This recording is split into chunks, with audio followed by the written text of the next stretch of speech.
Hey, what's up, YouTubers? So today we are going to be dismantling my power steering reservoir. So let's get to it. So if you saw my last video on how to take the power steering pump out, go check it out. I'll leave that little notification at the top of the screen there. So if you want to go check it out, click on that link. So I watched another guy on YouTube, which I did find one video of a guy, some power steering pump company, tearing this thing apart. So I'm gonna go ahead and replicate that. So there's just more resource out there on social media or on YouTube. So basically there are these little flaps that are bent over the reservoir. We just need to remove those tabs up and then it should pop right out. Now his video made it so easy. I'm hoping that this job would be just as easy.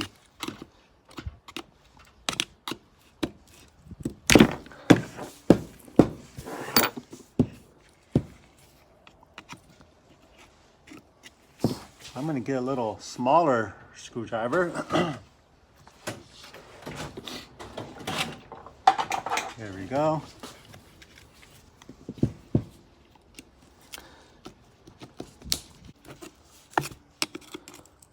There we go. You can see the tab coming up there. So what I'm finding it to be a little easier is jam the screwdriver down behind the reservoir in a little clip. So it's like this, and then just pry the bottom out with the corner of the screwdriver and it comes right out just like that. Boom. So wisdom I picked up in the last 30 seconds. You're welcome. Okay.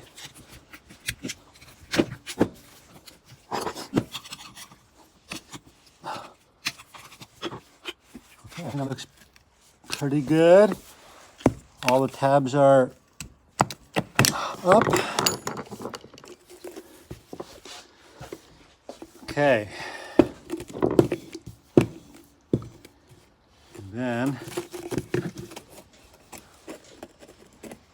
And there's this guy here. So I'm going to take this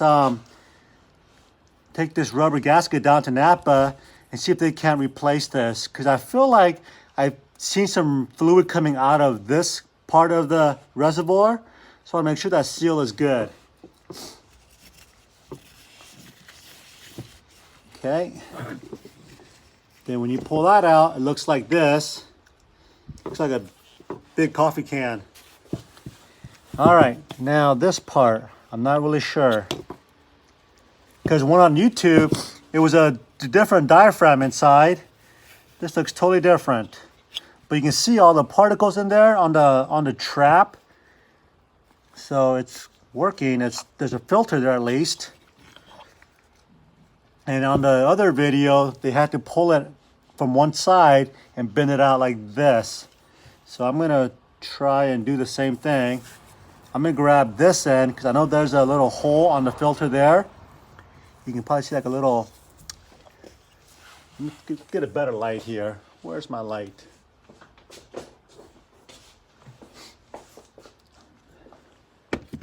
There you go. So I don't know if you can see it on the camera here. There's a little groove right here. That's where the inlet is from the reservoir up to the return. So I'm going to pull it this way with little notches. Let's see what happens. Ugh. Good God. All right, well, nothing's happening.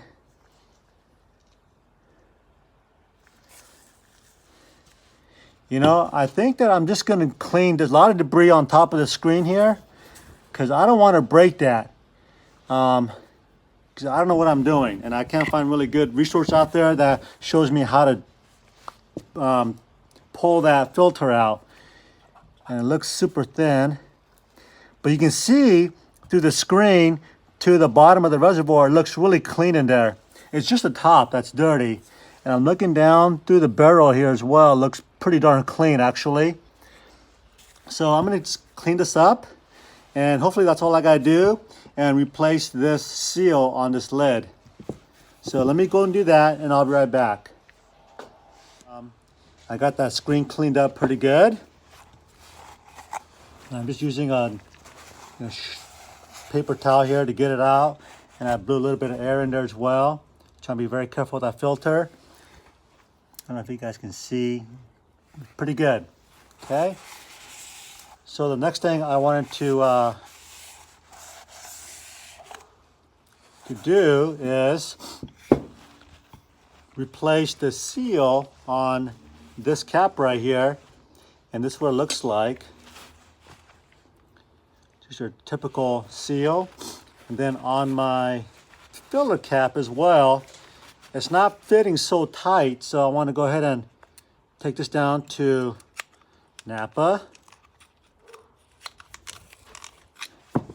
and see if they can't match it up somewhere in their system. Okay.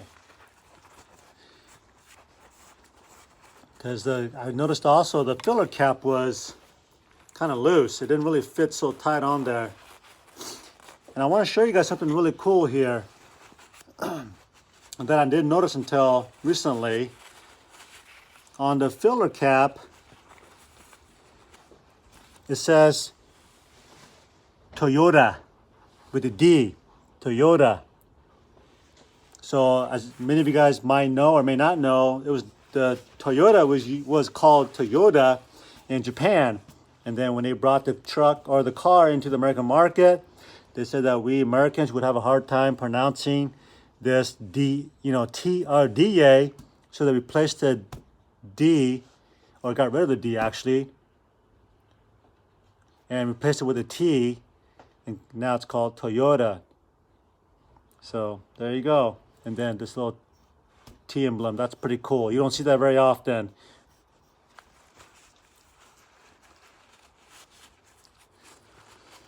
Okay, so I'm gonna get this cleaned up.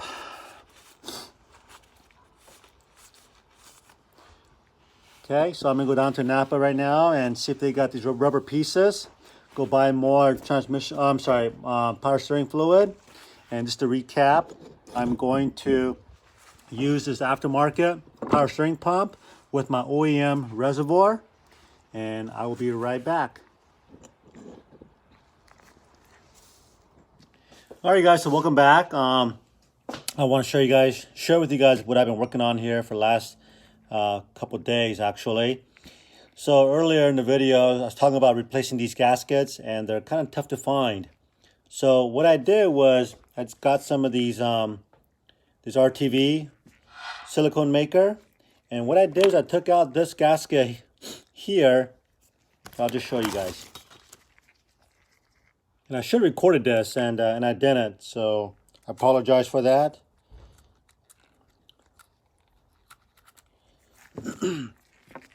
Okay, so this is over 30 years old, both these gaskets, and of course they're going to wear over time. So what I did was I took a I put a very small thin layer of this silicone maker or gasket maker onto this fill cap on the back side here. I mean, a very small layer, and I made it nice and smooth, and I let it cure overnight for just over 24 hours, and it's pretty solid now. And then when I did a dry fit test onto the cap, and it fits so much better and nice and snug. So before, this thing was really loose, so just that tiny bit of, that tiny layer of silicone really helped out. And so I did the same here. So on this particular gasket that went on this part of the lid, let's see if you guys can see this on the camera. So you can see the groove here. Well, this was definitely worn out pretty good, because you can I've noticed there was some fluid coming out of the reservoir when this was cavitating under pressure. So part of the problem here was, I think, that this gasket, mosquitoes everywhere, was just worn out.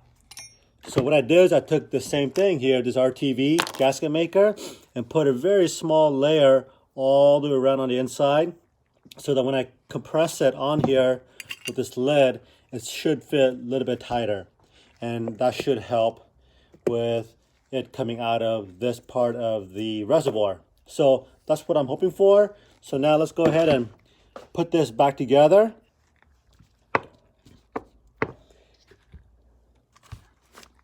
All right.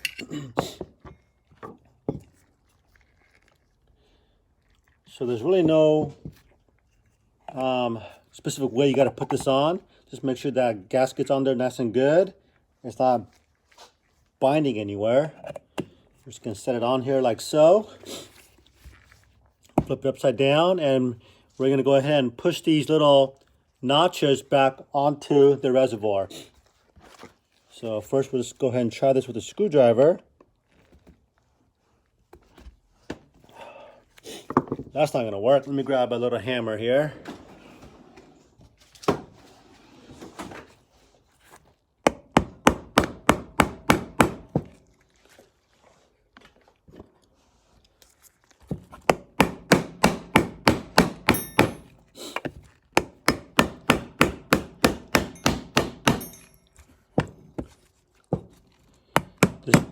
This job would probably be easier if you had a vise that you can clamp it onto.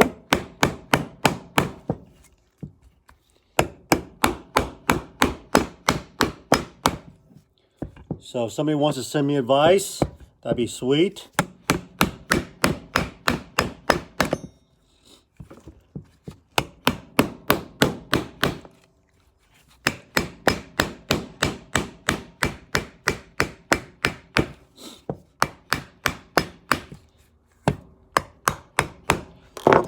Okay, so the first part is let me just show you guys here. It's kind of hard to see in the camera. I'm just pushing these little tabs, just trying to lay it on top of this reservoir. Now I'm going to take a hammer and a screwdriver and press these tabs in a little better. So hopefully I can do this without a vise.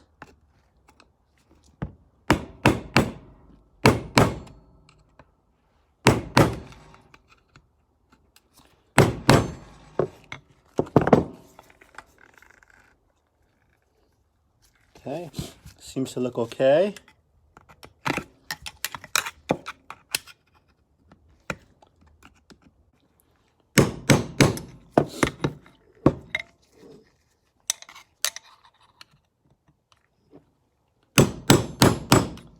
Okay, so that should do it. That looks, well, I guess we'll find out. Looks really good. All right, so there have you there. All right, so I think we're at a point where we can put this pieces back onto the pump before we put it into the engine. So let's go ahead and do that. And basically, this is going to be the reverse order of us taking this reservoir off.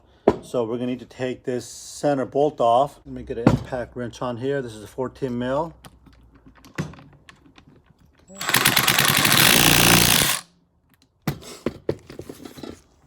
Okay.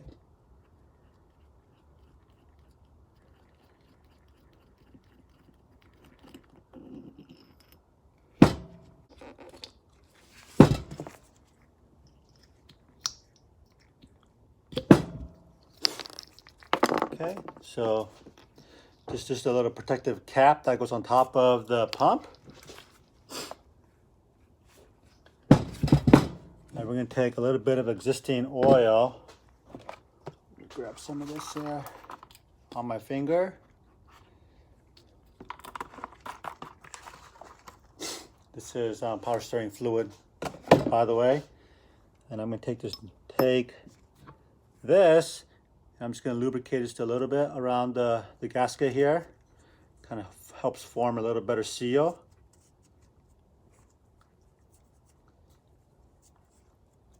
Okay.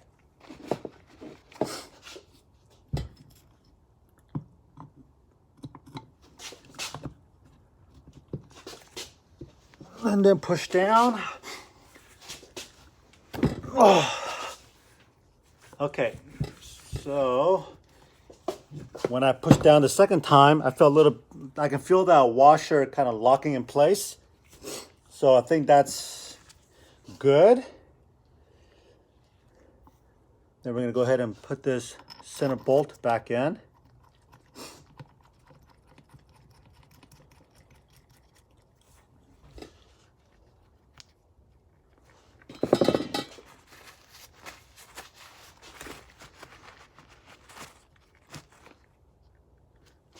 Okay.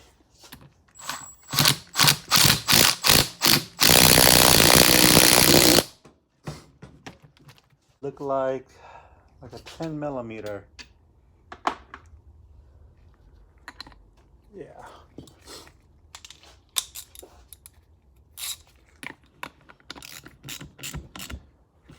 I'm not sure what torque is supposed to be, but I'm just gonna tighten it up with my hands and feel.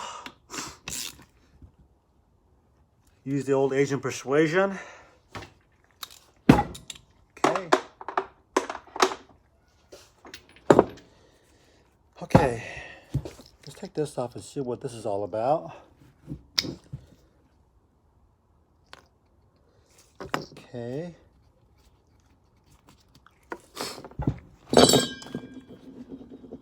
It did come with these washers, these brass washers, and there's two of them here.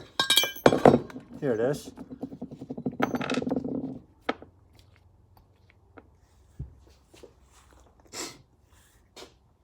And honestly, I'm not 100% sure what it's for, so let me just grab my old ones just to compare. Yeah, so here's my old pump here, and I don't see any, place where they've used these brass washer anywhere in here on the old pump. So I'm just gonna assume that it's not necessary.